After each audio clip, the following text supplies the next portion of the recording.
The Peninsular Plateau. The Peninsular Plateau lies south of the northern plains and covers almost half of India. Shaped almost like a triangle. That means peninsula itself is in shape of a triangle. The Peninsular Plateau is bounded by the Vindhya and Satpura ranges on the north, the Western Ghats on the west and Eastern Ghats on the east. Many hill ranges run through the plateau, such as Vindhya range, Satpura range and Mahadeva hills, which lie on the northern side of the plateau from west to east. Further east are the Kaimur range and the Michael range. In the southern side of plateau lie the Nilgiri hills, the Annamalai and the Cardamom hills. The Peninsular Plateau can be broadly divided into three parts. Children, simple in this they are telling there are few mountain ranges also seen in this plateau, and India is a peninsular plateau and it is further divided into three. The Malwa Plateau, actually I'll show you with pencil, students. This is the lower part of our India. Example I'm giving you. In this, students, this is the southern part of the India, lower part, and here we can see this is the Deccan Plateau, and this is Peninsular Plateau. The shape of the India is in this way. From this, here we can see a larger plateau is Deccan Plateau. This is a Deccan Plateau. On the top of the Deccan Plateau there is a Malwa Plateau, and in the side there is a Chota Nagpur.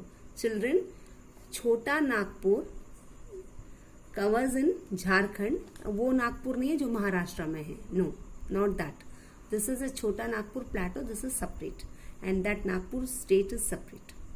That it is in Maharashtra state.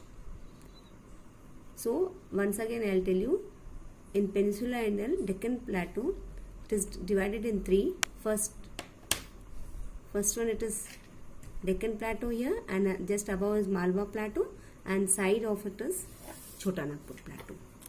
Yes. Further in next future classes you will be studying them in detail. The Malwa Plateau. The Malwa Plateau lies in the northwest of the peninsula. Plateau is bounded by the Vindhya ranges on the south and Aravalli range in the northwest.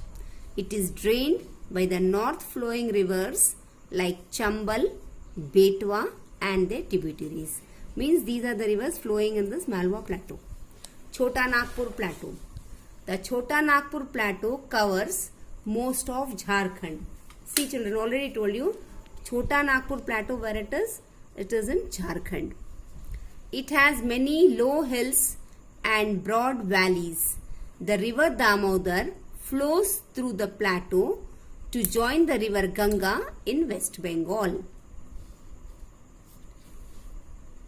So Damodar river flows here and is joins with river Ganga in West Bengal. The Deccan Plateau.